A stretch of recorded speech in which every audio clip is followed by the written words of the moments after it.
ब्रह्ममुरारिसुरार्चितलिङ्गं निर्मलभासितशोभितलिङ्गम्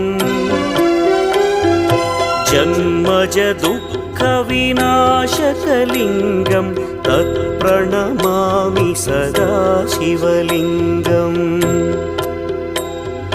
देवमुनिप्रवरार्चितलिङ्गं कामदहन करुणाकरलिङ्गम्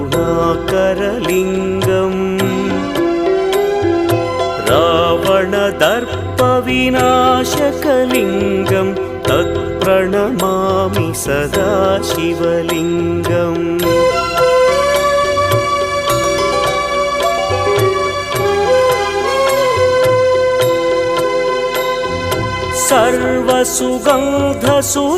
सर्वसुगन्धसुलेपितलिङ्गं